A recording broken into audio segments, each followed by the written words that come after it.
बोलो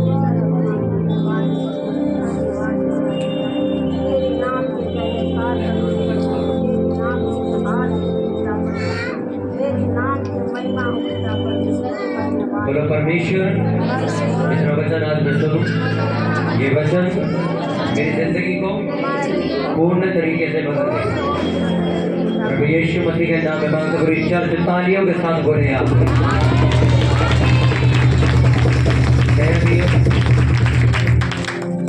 प्रेरितों के काम उसका 28 उसका 2 से मैं पढ़ूंगा पेज नंबर 205 पर। प्रेरितों के काम 2:28 उसका दूसरा वचन मैं पढ़ूंगा।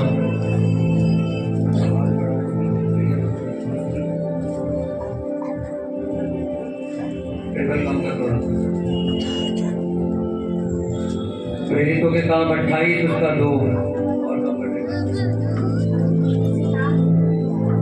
सभी लोग निकाल लेंगे पेज नंबर 2 पर।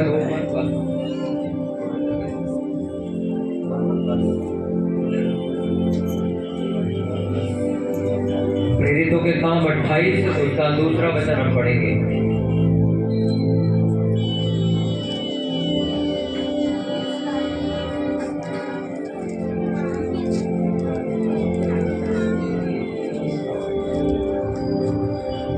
प्रेरितों के काम 28 उसका दूसरा वचन हम पढ़ेंगे। अपने पड़ोसी के साथ आप पढ़ सकते हो, क्योंकि अगर वचन ही आपने नहीं सुना तो फिर आपने क्या ही सुना है।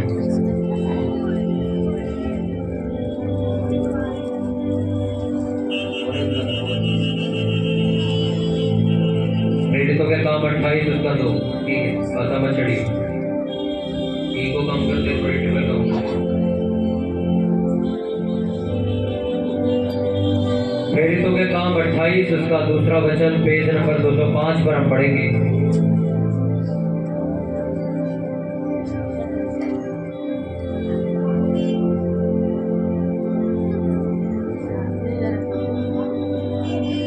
वहां के निवासियों ने हम पर अनोखी कृपा की, क्योंकि मेघ बरसने के कारण ठंड थी, इसलिए उन्होंने आग सुलगाकर हम सबको ठहराया।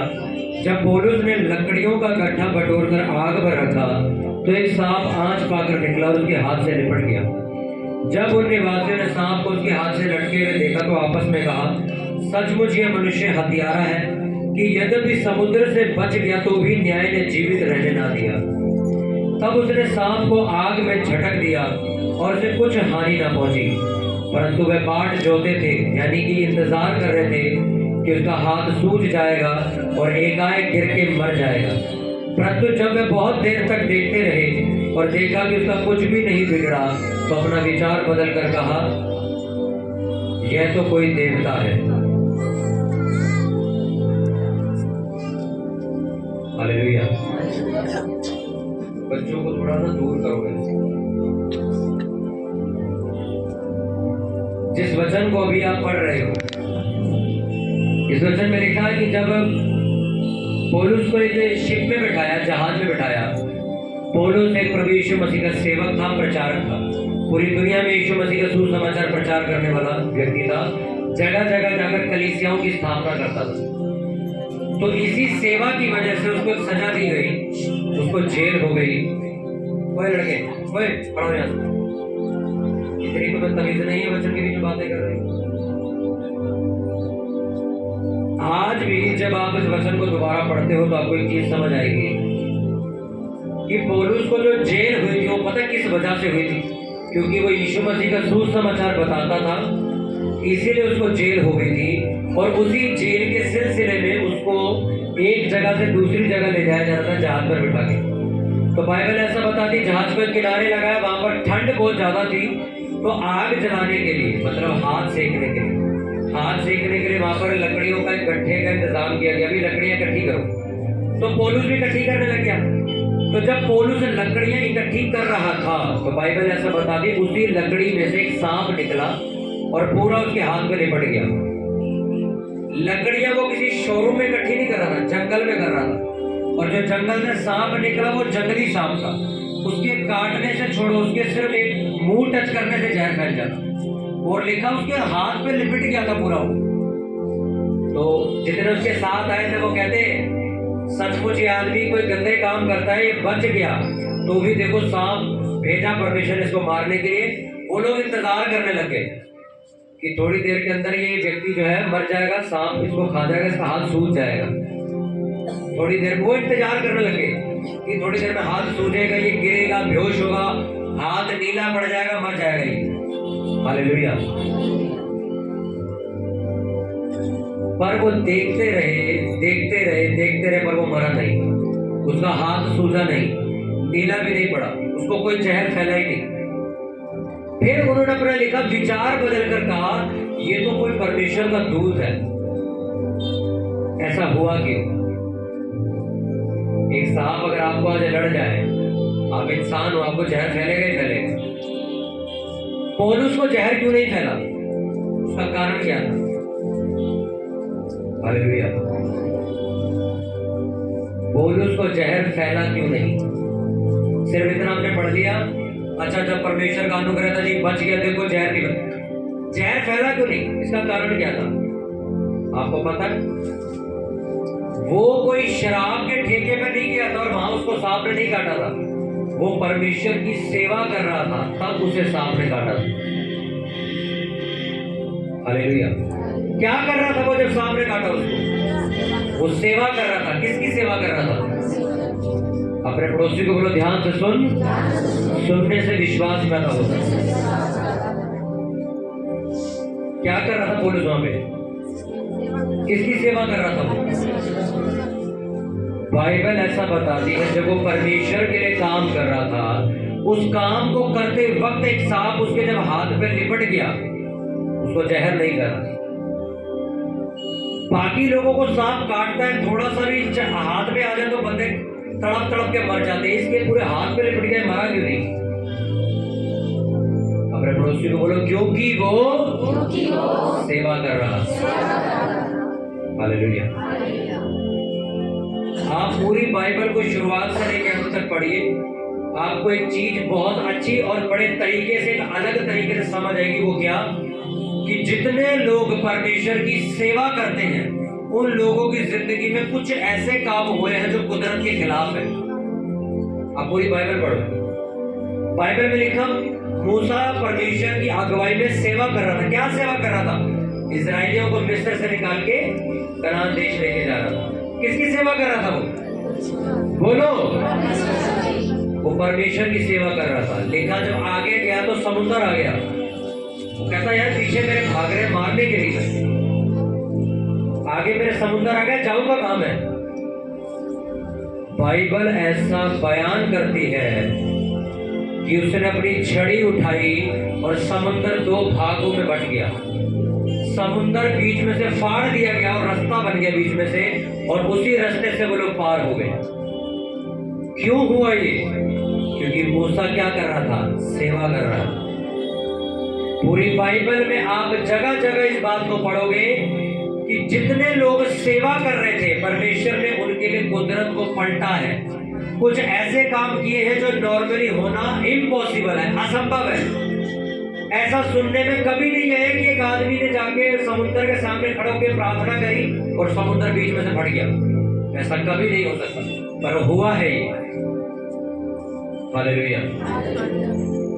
पूरी दुनिया में सैलाब आया, जल के सोते फट निकले, जमीनों से जल निकला, ऊपर से जल निकला, पूरी पृथ्वी इस हद तक डूब गई थी कि पहाड़ की चोटियां भी नजर आना बंद हो गई थी। इतना पानी धरती पर भर गया था, पर नूह बच गया, उसका परिवार बच गया। क्यों बचा नूह और उसका परिवार? क्योंकि नूह और उसका परिवार परमेश्वर की सेवा करने वाला परिवार। हालेलुया। जब भी कभी किसी देश में अकाल पड़ता था, आप उत्पत्ति की किताब में पढ़ो, जब यूसुफ खाना बटोर रहा था, क्योंकि 7 साल तक बड़ा खतरनाक अकाल पड़ा था, भूखे मर रहे थे लोग, लिखा याजकों के लिए, याजक मतलब एक आपकी भाषा में समझो एक पास्टर, उस टाइम पे जो मंदिर में जाके यहोवा के सामने प्रार्थना करते थे। और कोई जैसे आज आप चर्च में आ सकते हो, प्रेयर कर सकते हो, पुराने नियम में ऐसा नहीं था। हालेलुया। पहले दिन में याजक होते थे, महायाजक होते थे, जो सिर्फ मंदिर के एक हिस्से तक जाते थे, महायाजक पर्दे के पीछे जाते थे, सिर्फ वही लोग। उसके अलावा पब्लिक को अंदर जाने की अनुमति नहीं थी। पर जब प्रभु यीशु मसीह ने अपनी जान कुर्बान करी तो आपको और मेरे को मौका दे दिया कि आज हर कोई प्रभु यीशु मसीह से बात कर सकता है, हर कोई यीशु मसीह के सामने जाके प्रार्थना कर सकता है। उस वक्त के जो याजक और महायाजक थे, बाइबल ऐसा बताती है कि राजा की तरफ से ये रूल होता था, यानी कि देश में ये नियम होता था, देश में कुछ भी हो जाए, एक राजा का घराना और याजकों का घराना, जो यानी कि जो सेवा करने वाले लोग हैं, इन लोगों को रोटी पानी मिलती रहेगी, इनकी सप्लाई बंद नहीं होनी चाहिए, इनके लिए अलग से खाने का इंतजाम होना चाहिए। ये रूल था। क्यों? क्योंकि याजक लोग क्या करते थे? परमेश्वर की सेवा करते थे। पूरी बाइबल इस बात को बयान करती है कि जितने लोग परमेश्वर की सेवा के साथ जुड़े हुए हैं, जितने लोग पूरे मन के साथ परमेश्वर की सेवा कर रहे हैं, उन लोगों के लिए परमेश्वर ने एक स्पेशल तरीके की सप्लाई तैयार की है। पुराने नियम में याजकों के लिए अलग से खाना बनता था, अलग से मेज रखती थी खाना खाने के लिए। नए नियम में भी बोला गया, जो लोग वचन सुनाने का, परमेश्वर के प्रचार का काम करते हैं, वो 2 गुना इज्जत के अयोग्य समझे जाए। अगर मैंने किसी कलीसिया के नॉर्मल विश्वासी को 1 हाथ डाला है, तो अगर कोई प्रचारक है उसको 2 हाथ डालने दो, शॉल भी डालनी उसको, गिफ्ट भी देना उसको 2 गुना आदर देना तुमने। ऐसा क्यों है?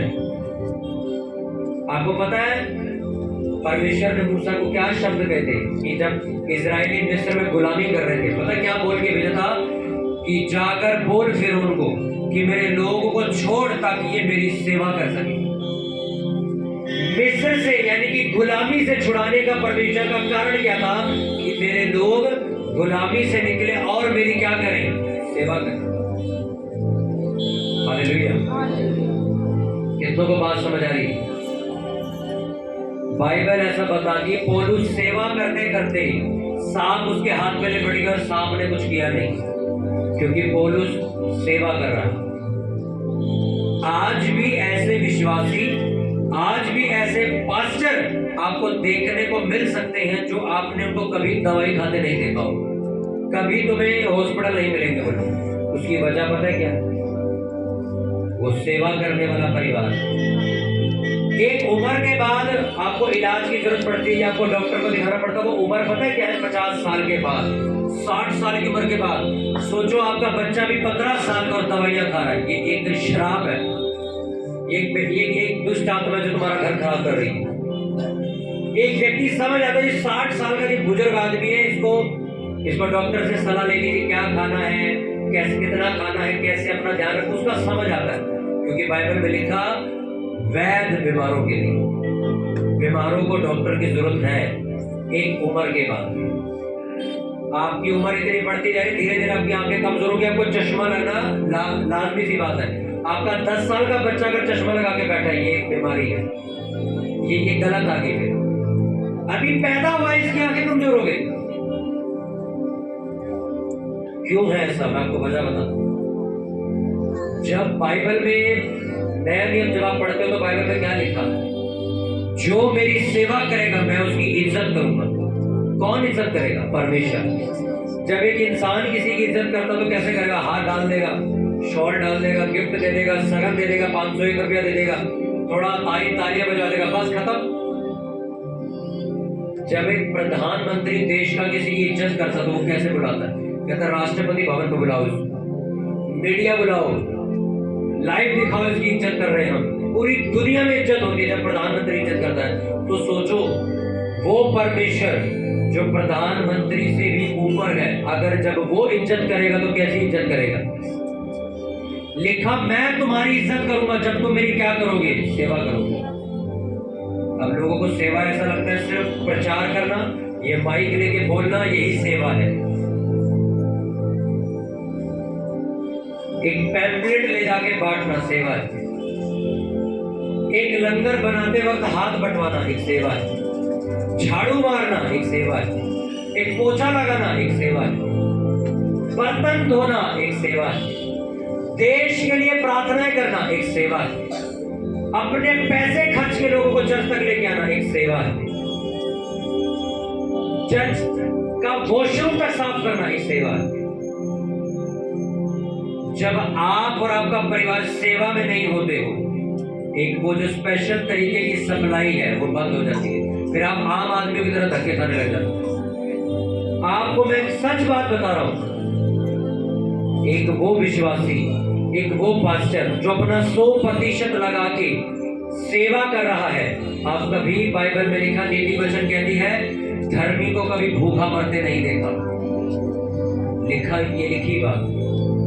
वो लोग जो सेवा करने वाले लोग हैं, एक तो उस तरीके के लोग हैं चर्च में सिर्फ अपने किसी फायदे के लिए आ रहे हैं। एक वो लोग हैं जो सुबह 7 बजे कोहरा पड़ रहा, धुंध पड़ रही, ठंड में ताला खोले चर्च में गए सेवा कर। एक ये लोग भी, मैं इस सेवा वाले बंदों की बात कर रहा हूं। कौन सी सेवा जो तुम्हें रात सोने न दे? सेवा जिम्मेवारी। अलार्म तुमने 7 बजे का लगाया, 5 बजे तुम्हारी नींद खुल गई, मुझे सेवा में जाना चर्च। इस सेवा की बात कर रहा हूं मैं, उस सेवा की बात नहीं कर रहा हूं जो तुम्हें फोन करके बुलाया जा रहा है, भाई आ जाओ काम कर लो थोड़ा। नहीं, मैं उस सेवा, वो तो जबरदस्ती आपसे काम कराया जा रहा है कि मदद ली जा रही है। मैं सेवा की, मैं आज आपको समझा कि सेवा किसे कहते। सेवा का मतलब पता है क्या होता है कि आपको किसी ने कुछ नहीं बोला, आप सेवा ढूंढ रहे, अच्छा ये काम बड़ा मैं करूंगा, काम सेवा कर रहे हो। ये सेवा नहीं है आपको बुद्धि से पकड़ा जा रहा, भाई भाई घर मत जा यार, अभी काम करा ले थोड़ा। ये सेवा नहीं है, इसे सेवा नहीं है। ये तो आपको जबरदस्ती, ये तो समझो आपको डूब के मरने की बात है। मैं जब चर्च जाता था 2017 में, जब मैंने पहली बार चर्च जाना शुरू किया, तो पीछे ले जाओ सके,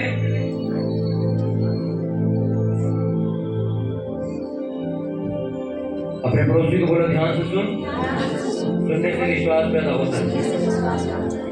हालेलुया। अगर आज आपको ये बात समझ नहीं आई कि सेवा का कितना बड़ा महत्व है, सेवा की कितनी बड़ी रिस्पेक्ट है, आपको पता, जो लोग सेवा कर, आप पढ़ो, सेवा करते वक्त उसको एक सांप निपटा, और बाइबल ऐसा बताती है वो सांप उसको डस नहीं पाया क्योंकि पौलुस सेवा कर रहा था। आधे से ज्यादा क्रिश्चियन लोग आपको बीमार क्यों मिलते हैं? उसका कारण ही यही है कि वो सेवा नहीं करते, वो सेवा नहीं करते। मुझे कभी पता लगता है ये बीमार है, चलो ठीक, 4 दिन बाद फिर बीमार है जी, हफ्ते फिर बीमार है जी, फिर बीमार है, फिर बीमार। मैं समझ जाता हूँ ये वही आदमी जो ये लगता है सेवा नहीं करता है, क्योंकि बाइबल ऐसा बताती है कि अगर तू मेरी सेवा करे, लिखा कोई दुख तेरे घर के निकट नहीं आएगा, कोई रोग तेरे जिस्म के अंदर एंटर नहीं कर पाएगा अगर तू मेरी सेवा करने वाला व्यक्ति है। पर आज सेवा एक 10 या 5 लोगों की रह गई है कि ये 5 लोगों की जिम्मेवारी, ये करेंगे सेवा, हम तो चर्च को अटेंड करने वाले, कुर्सी तोड़ने वाले विश्वासी हैं सिर्फ। अगर एक चर्च, मैं आपको आज ये बात कह रहा हूं, आगे आपको कोई पास्टर या कोई विश्वासी मैंने समझाना, अगर एक चर्च प्रचार करने में, सेवा करने में आगे नहीं है, वो चर्च बहुत जल्दी बंद हो जाएगी। क्योंकि बाइबल में क्या बोला गया, उसमें क्या लिखा, मिस्र से उन्हें निकाल के ला ताकि वो मेरे क्या कर सके। तुम्हें परमेश्वर दुखों से क्यों निकाले, तुम्हें परमेश्वर बरकत क्यों दे, ताकि तुम उसकी सेवा कर सको। हालेलुया। कितनों को समझ आ रही है? क्या ये मैं अपने मन से बोल रहा हूँ बात? मैंने तुम्हें 4 जगह से पढ़ के बता दिया कि वो काम होने लग जाते हैं जो कुदरत के खिलाफ है जब तुम सेवा करते हो, जब तुम सेवा करते हो। ये कुदरत के खिलाफ है कि समुद्र फट जाए बीच में से। किसके लिए हुआ ये काम? ये सेवा करने वाले व्यक्ति के लिए जो पूरा मन लगा के सेवा कर रहा है। बाइबल में लिखा, मेरी सेवा कर, मैं तेरी इज्जत करूंगा। हालेलुया। आज 2024 का पहला रविवार है, तो बहुत बार ऐसा होता है कि आशीष का वचन मिलेगा, प्रेयर का वचन मिलेगा, पर कुछ करने को कहा जाएगा। मैं आपको सारे चीजों का हल बता के जा रहा हूं। तुम्हारी बरकत हो, तुम्हें बीमारियों से बचना हो, तुम्हें आगे बढ़ना हो, तुम्हें ग्रोथ चाहिए, तुम्हें फाइनेंस में बढ़ना हो, एक ही शब्द जोर से बोलो, सेवा करनी है मुझे। हालेलुया। अगर तुम सेवा करने वाले व्यक्ति नहीं हो, तुम्हारी प्रेयर व्यर्थ है। तुम्हारे रखे गए उपवास व्यर्थ है, तुम्हारा लोगों को नसीहतें बांटना व्यर्थ है। रात को 11 बजे सो के सुबह 10:30 बजे तुम चर्च में एंट्री कर रहे हो और कह रहे हो हम सेवादार हैं। आप झूठ बोल रहे हो, ऐसे ये सेवादार नहीं होता। आपने कभी सेवादारों को देखा है? राजा के घर में जो सेवादार होता है वो सोता है, 1 घंटे बाद फिर उठ जाता है। पता है क्यों? राजा ने कहीं आवाज तो नहीं मारी, फिर सो जाता है, फिर उठ जाता है। कहीं मेरे मालिक को कुछ चाहिए तो नहीं, फिर सो जाता है। फिर थोड़ी देर बाद उठता है, कहीं कुछ चाहिए तो नहीं। ये कौन सा सेवादार है जो रात को 11 बजे सोए 10:30 बजे आ रहा है? ये सेवादार नहीं है, ये आलसी व्यक्ति है। और लिखा आलसी व्यक्ति पता है कौन है? सब कह रहा था सबका नौकर बनेगा, सबका नौकर है। आप नीति वचन पढ़ो, लिखा मेहनत कर, तू लीडर बन जाएगा, तू लीडर बन जाएगा, तू अगुवा बन जाएगा। तू आलसी बनेगा, मैं लीडर का जो नौकर है उसका भी नौकर बनाऊंगा। आपको सोचो 8 घंटे 9 घंटे नींद करनी है आपको, 9 घंटे। मैं किसी दिन गलती से 8 घंटे सोचो मेरा सर फटता उठ गई कि मैं कितनी, ऐसा लग रहा है मैं महीने बाद उठाऊं। सोचो मैंने लोगों को देखा रात सो जाते हैं और सुबह 9 घंटे बाद उठ रहे हैं। सोचो आपका शरीर डेड हो चुका अंदर से। क्यों तुम्हें इतनी बीमारियां हैं बार बार? क्योंकि तुम्हारा शरीर सेवा नहीं कर रहा है। मैं चर्च में हमेशा ही बात समझाता हूँ, मैं कहा मेरे बच्चे हुए तुम देखना उनकी मैं कैसे रेल बनाता हूँ। तुम्हें वो सोते दिख जाए तो बताना मेरे, उन्हें बचपन से ऐसी आदत डालूंगा 5 घंटे से ज्यादा सोता मत दिख जाइए उधर। आपको पता है मेरे घर में मैं इकलौता ऐसा इंसान हूं जिसका सोने का कोई टाइम नहीं है। मैं रात को नहीं सोता हूँ। बैठे हैं प्रेयर कर रहे हैं, बाइबल पढ़ रही है, प्रेयर करें, काम करा प्रेयर कर रहे बाइबल। सुबह के 7 बज गए, सोया नहीं अभी मैं, 7 बज गए 8 बज गए, फास्टिंग नहीं है तो चलो यार कुछ नाश्ता करके आए बाहर। घर पे नहीं उठाता किसी को, मैं मेरा नाश्ता बनाओ। बाहर जाऊंगा नाश्ता करके आऊंगा, कहीं 8-9 बजे घर वापस आऊंगा, फिर बैठूंगा घर वालों से बातचीत कर। अभी सोचो रात खत्म हो चुकी, अभी सोया नहीं हूं मैं, कर रहा हूं मैं काम। 11 बज गए, चलो अब सोते। इसलिए मैं कभी भी किसी को, जब कहीं मेरे को जाना, मैं टाइम नहीं देता हूँ किसी को। मैं कभी शाम को सोता हूँ, कभी दोपहर सो जाता हूँ, कभी रात को पता नहीं मैं सोता ही नहीं हूँ। बहुत रेयर मैंने कभी देखा मैं सोया रहा। रात मेरी समझ लो जो आपका दिन है मेरी रात मेरा दिन होती है। हालेलुया। सबसे ज्यादा शैतान आपको एक ही वक्त है जो प्रार्थना करने से रोकता है, रात। तुम पूरी दुनिया घुमाओ, तुम्हें एक ही वक्त एक ही टाइम दिखेगा। लोग एक ही बात कहेंगे, मैं रात को प्रेयर करने बैठता हूँ, मेरा मन करता है मैं नशा करूँ। मैं रात को प्रेयर करने बैठता हूँ, मेरा मन करता है मैं फोन चलाऊं अपना। मैं रात को प्रेयर करने बैठता हूँ, मेरा मन करता है यूट्यूब पे वीडियो देखूं मैं बैठ के। मैं रात को प्रेयर करने बैठता हूँ, मुझे नींद है। कुछ भी करेगा तुम्हें रात को प्रेयर करने से रोकेगा, क्योंकि वो जानता है जिस दिन ये लेडीज रात को प्रेयर करेगी, जिस दिन ये आदमी रात को प्रेयर करेगा, सुबह इसकी जिंदगी बदली भी होगी। इसलिए वो पूरी कोशिश करता है तुम्हें टाइम से सुला दे, और पूरी रात जब खत्म हो जाए सुबह उठाए। और तुम समझते हो परमेश्वर ने मुझे सुख की नींद दी है। हालेलुया। कितनों को बात समझ आ रही? जब तुम सेवा करोगे, मैं तुम्हें सच कह रहा हूं, तुम बीमारी से बचे रहोगे। तुम खुद कहोगे यार मैंने आखिरी बार कब दवाई खाई थी? 4 साल हो गए, मैं 4 साल से सेवा करूं, मेरे को 5 साल हो गए मसीह में, मैंने 5 साल से दवाई नहीं खाई। मैं सच कह रहा हूँ। उसकी वजह मैं एक ही कहूंगा कि परमेश्वर की जो हम सेवा करते हैं उसी परमेश्वर ने हमें बचा के रखा है। तुम सेवा कर रहे हो किसी के कहने पे, अरे यार मम्मी बोलती बोलते चलो यार सेवा करने चलो, खड़े क्या कभी ऐसा हुआ है कि तुम सुबह 6 बजे उठ के तैयार हुए हो चर्च आके सेवा करने की? कभी ऐसा हुआ है कि आज मैं सारी रात चर्च में रुक के सेवा करूंगा? कभी हुआ ऐसा? नहीं। इसलिए तुम्हारा फाइनेंस इतना डेड होता जा रहा है जो तुम उठा नहीं पा रहे हो। हालेलुया। आप मेरे पापा से पूछना, मेरे साथ ऐसे ऐसे काम होते हैं जो हम भी विश्वास नहीं कर पाते, ऐसा भी हो सकता है। परमेश्वर ने मुझे एक बिजनेस दिया जिसमें जिसको मैं चलाता हूँ, परमेश्वर चलाता है जिसको, जिससे मैं कमाता हूँ, अपने घर को खर्च देता हूँ। आपको पता है नौकरी का टाइम क्या होता है? सुबह 10 बजे से शाम 6 बजे तक, यही नौकरी का टाइम होता है। कहीं कहीं 9 से 6 होता है। मेरे पापा तो नौकरी, मेरे को ऑफर होती है सामने से, कहते 12 बजे आना, 5 बजे घर चले आ जाऊंगा, मैं जाता नहीं। 12 बजे कौन नौकरी पे बुलाता भाई? क्यों? जब आप सेवा करते, मैंने क्या कहा, कुदरत के खिलाफ चीजें होंगी जो हो नहीं सकते। लोग ये कौन सी कंपनी 12 बजे बुलाती? और सुनो, 9 से 6 वाली से 3 गुना ज्यादा तनख्वाह देके बुलाने को तैयार। कहते 12 बजे आ जाओ। मैंने कहा मैं उठता ही नहीं भाई सुबह, मैं सोता ही सुबह 6 बजे आ ही नहीं सकता। कह रहा 12-1 बजे आ जाओ। सोचो, मैं आपको गवाहियां पता है क्यों देता हूँ? इसलिए नहीं कि मैं अपनी बढ़ाई मारता हूँ, तुम्हें समझ आए बाहर क्या चल रहा है।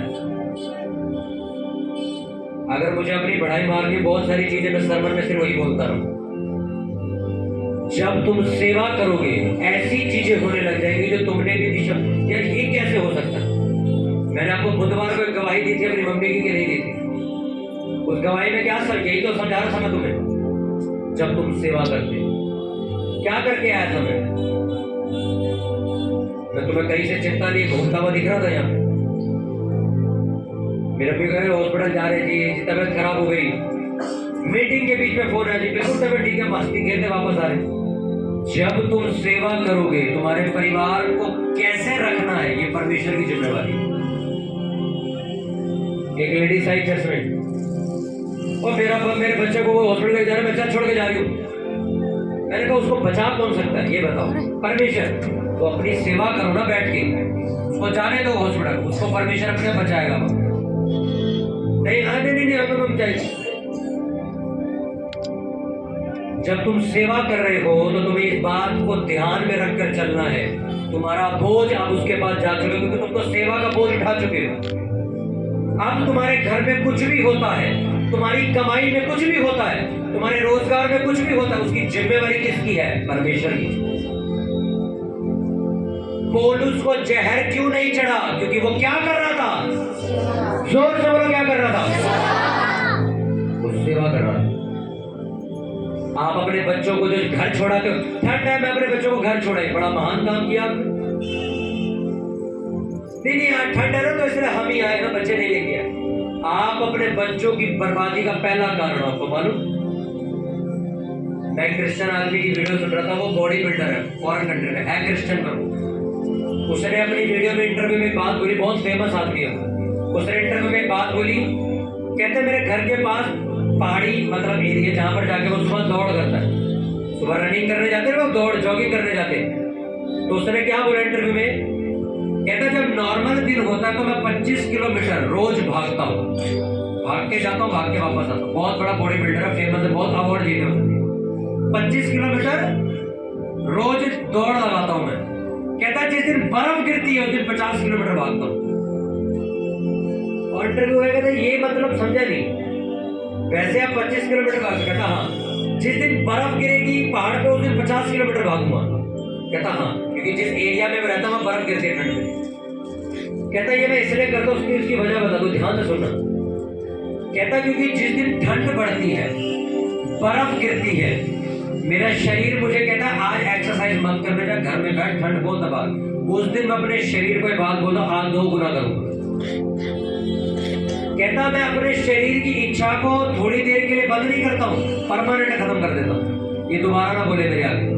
ऐसा होता है ना, आज ठंड है, आज बुधवार चर्च नहीं जाएंगे, आज तो शाम को ही जाके बैठ जाऊंगा। उसका कहने का मतलब ये था कि वैसे मैं 25 किलोमीटर दौड़ करता हूँ, जिस दिन बर्फ गिरती है 50 किलोमीटर भागता हूँ। ऐसा होता है ना। आज थोड़ी ठंड ज्यादा है, हमने बुधवार देखा, बुधवार लोग आने बंद हो गए, ठंड बड़ी पड़ रही भैया बात। शुक्र मनाओ तुम पंजाब में नहीं, तुम तो कवर में चले जाते। मैं चर्च में लड़कों को बता रहा था, मैं कहा दिल्ली के लोगों के जीवन में एक चीज की कमी है, ये लोग सेवा नहीं करते। आज भी चर्च में ऐसे लोग हैं, मसीहत में ऐसे लोग हैं, अगर मैं बोल दूं बाथरूम साफ करना है, भाग जाएंगे। वॉशरूम नहीं, आप कोई और का सेवा दे दो, वॉशरूम थोड़ी साफ करें। और मैंने चर्च में ड्यूटी पकड़ी वॉशरूम साफ करने की। हालेलुया। इसलिए अब जब तुम चर्च से चले जाओगे वॉशरूम मैं साफ करूंगा, बाकी सेवा दूसरे को दे दूंगा। जिस सेवा से दुनिया भागती मैं वही सेवा पकड़ता हूं हमेशा। हालेलुया। कितनों को समझ आ रही है बात? पूरा साल एक शानदार तरीके से बिताना है, क्या शुरू करोगे अब? बोलो। तुम्हारे घर वाले हॉस्पिटल में एडमिट नहीं होंगे भाई, तुम सेवा करनी शुरू कर दो।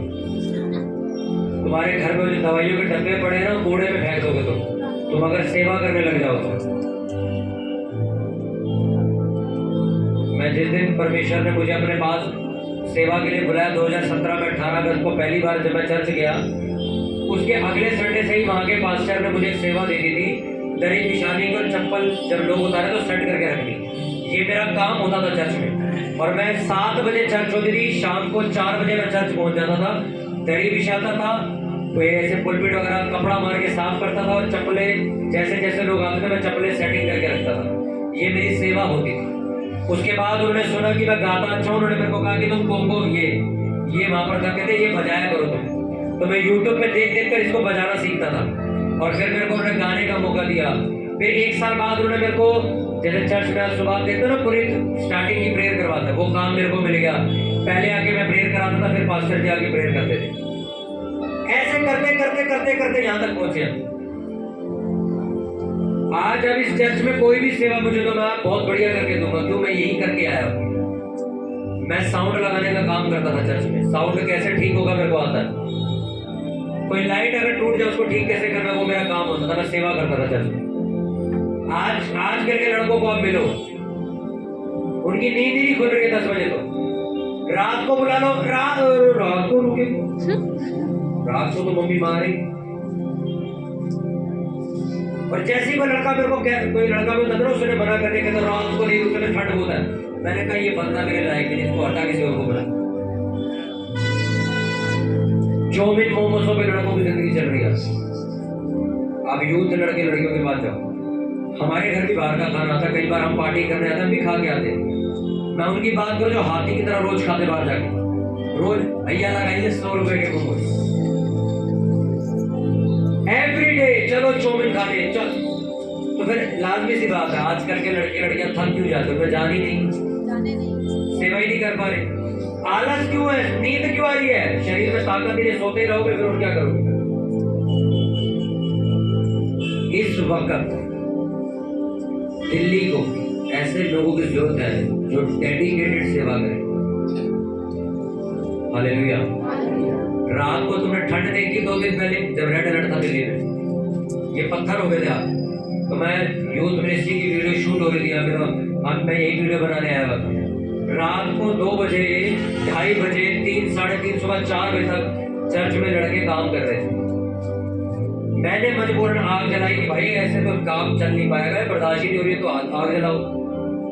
वो इंसान नहीं, पता वो भी ऐसे नहीं थे, वो भी आलसी थे। उनको मैंने मार मार के सुधारा है कि अगर यार हम सेवा नहीं करेंगे तो कौन करेगा यार? तुम बेदारी की बातें करो, सेवा तो करो। हालेलुया। आज से तुम लोग किसी के कहने पर सेवा करोगे कि खुद डेडिकेटेड हो जाओगे? बोलो।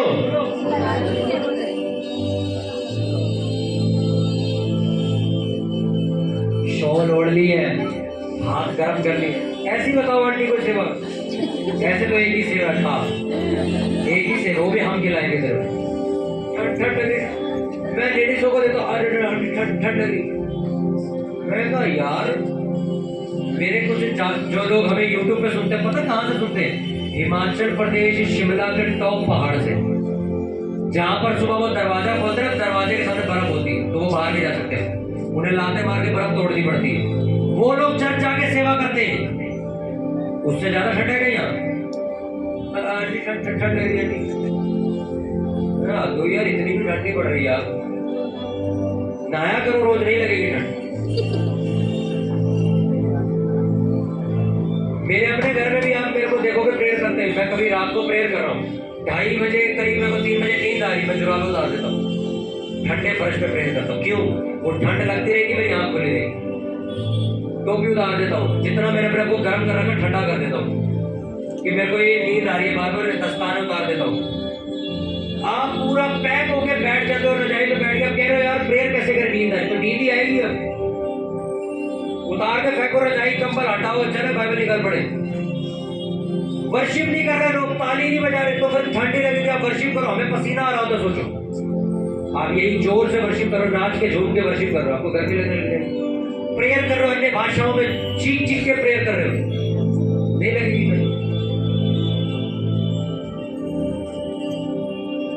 पौलुस को जहर क्यों नहीं फैला? अपने पड़ोसी को बोलो क्योंकि वो परमेश्वर की सेवा कर रहा है।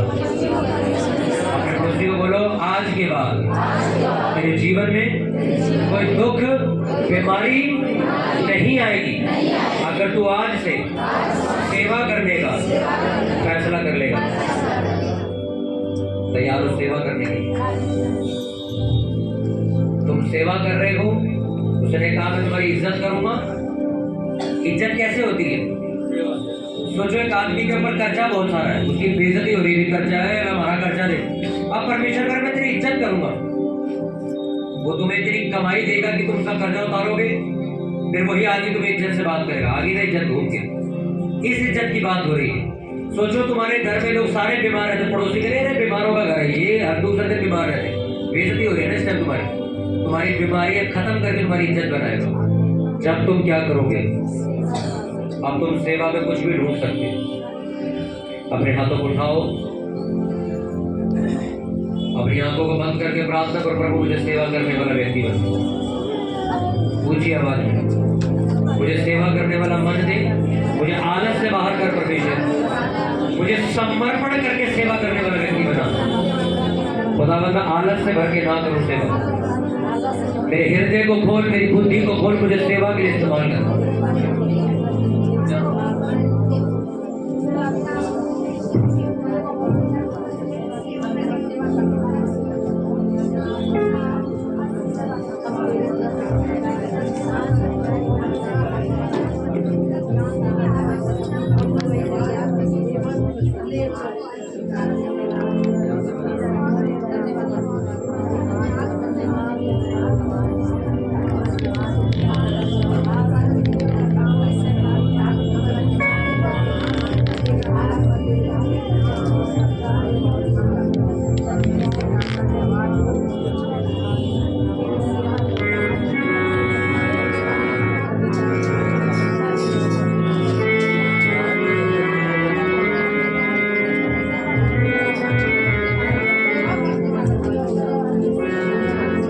परमेश्वर मुझे सेवा करने वाला अपना दासी बना करने।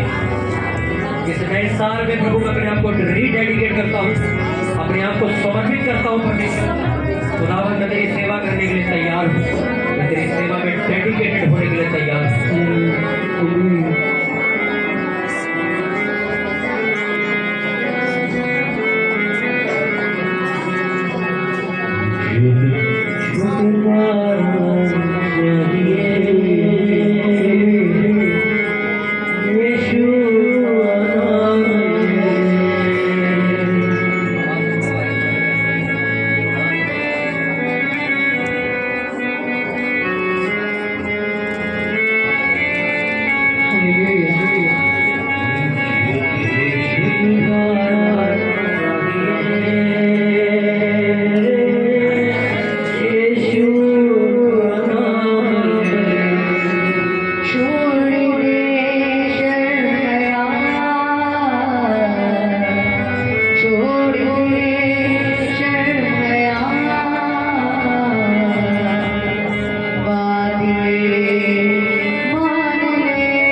सुधा